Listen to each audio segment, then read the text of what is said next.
dos pecadores, nem se assenta na roda dos escarnecedores. Mas antes de tudo isso, tem o seu prazer na lei do Senhor, e na sua palavra medita de dia e de noite.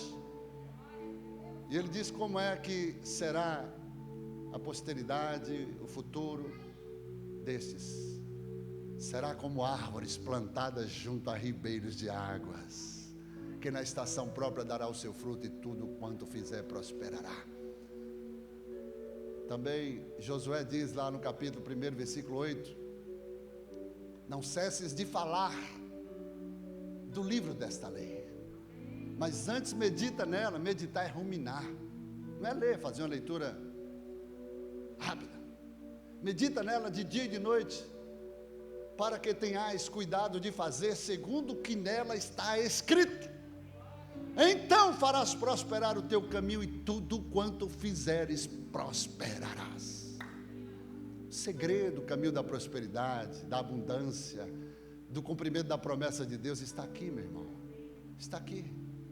E aí Deus falou comigo, aqui vem a revelação.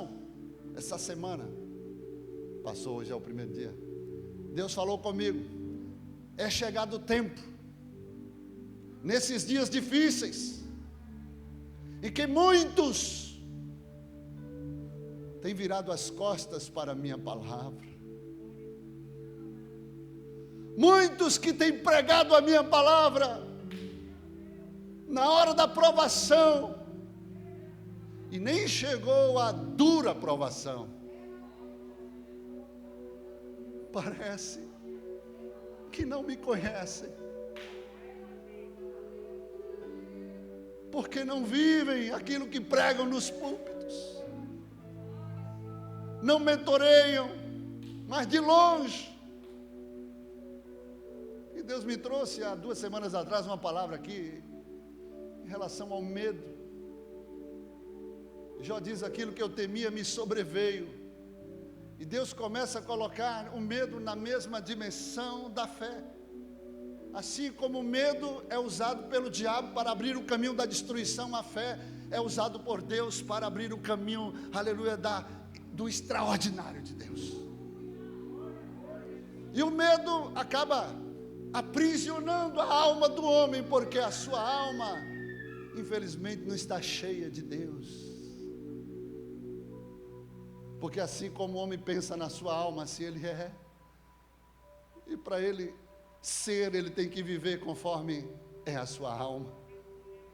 Diz o autor de Provérbios: porque nós valemos o que pensamos, nós somos o que pensamos. Porque o próprio Deus é a sua própria ideia, é a sua palavra, porque a palavra é a ideia de Deus, é o pensamento de Deus que foi colocado nessas negras letras descritas nesses livros. Aqui está a ideia de Deus, o pensamento de Deus, que revela o seu próprio ser. Então nós somos o que pensamos, porque você pode matar um corpo, mas não pode matar a ideia. O cemitério está cheio de mortos, de cadáveres, mas as suas ideias estão vivas, estão hoje dominando o mundo. Você vai nos consultórios psiquiátricos, você vai nos consultórios de psicologia, psiquiatria, está lá mortos governando a vida dos vivos.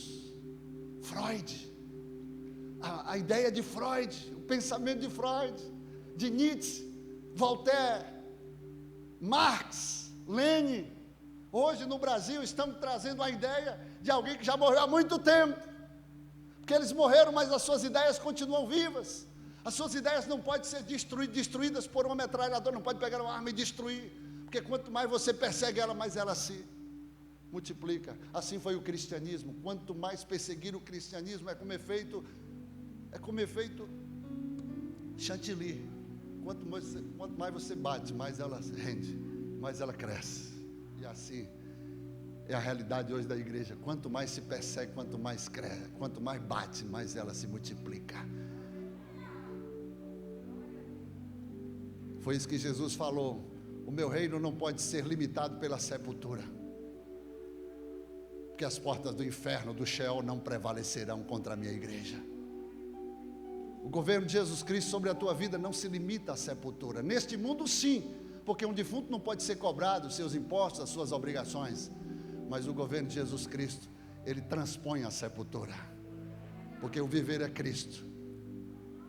E o porvir, você está no lucro. O porvir, você continua no governo dele. Você é apenas promovido, recebe uma patente maior.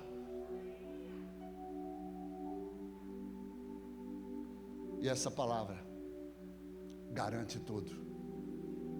João 3,16. Deus enviou o seu Filho ao mundo, não para condenar o mundo, falando do homem, mas para que o mundo, o homem, fosse salvo por intermédio dele. Mas também eu enviei a minha palavra como juízo que vai julgar o mundo.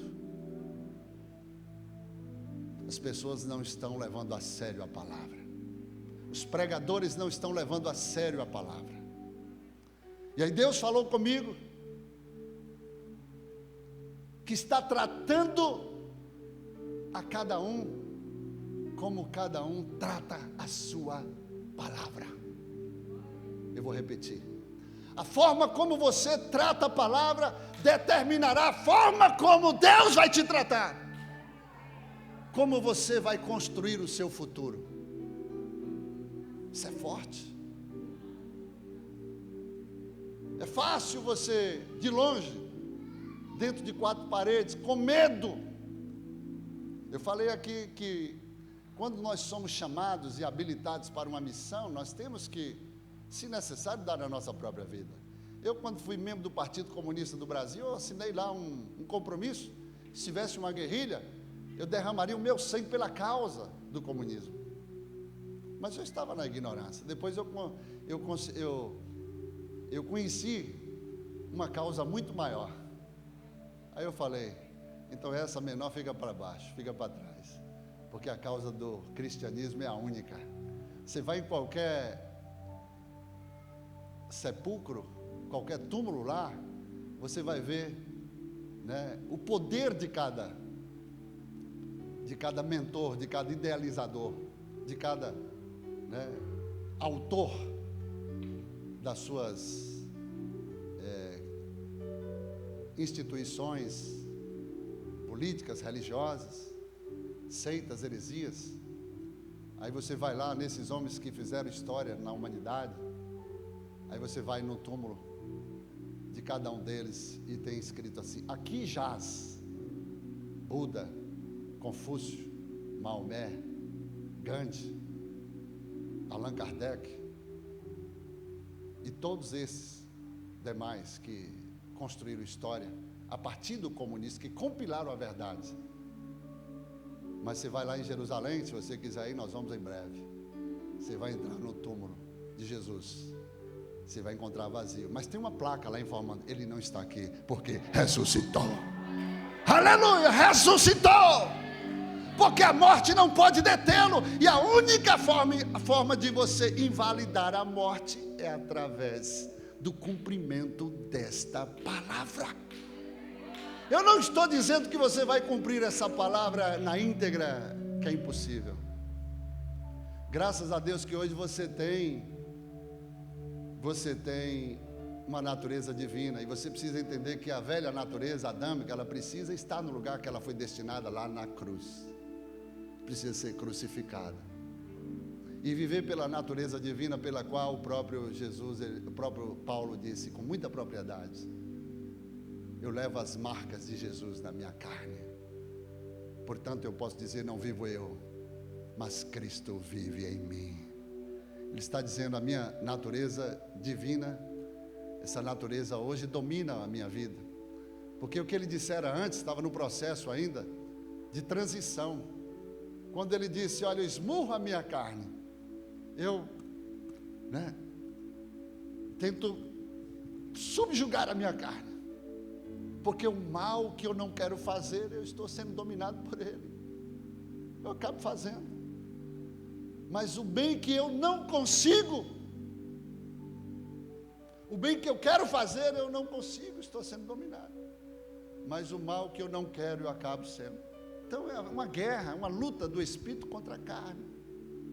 até que o Espírito prevaleça, essa natureza divina prevaleça. Jesus tinha uma natureza humana? Sim ou não? Sim. Ele tinha uma natureza humana, mas sem pecado. Ele subjugou essa natureza humana pela própria natureza divina, que já era o próprio, ele veio já nessa natureza. E ele teve que ir para a cruz para crucificar essa natureza humana, que era a minha e a sua, para que lá você entendesse que é o lugar da tua vitória, para que então ele ressurgisse, né, pela natureza divina, porque a única vez que Jesus, ele viveu como Deus aqui, foi depois da cruz, foi quando ele ressuscitou já no terceiro dia, com o corpo glorificado, assim como ele é, você também, nós seremos um dia, e nós o veremos como ele é. Amém, amados? Então Deus falou comigo, eu já encerro, mas quem está gostando, diga amém. Que o Senhor Jeová vai recompensar conforme a cada um, segundo a sua justiça. Como entende a palavra. Retribuir conforme a pureza das suas mãos. Então a forma como você lida com a palavra vai determinar como Deus vai te tratar.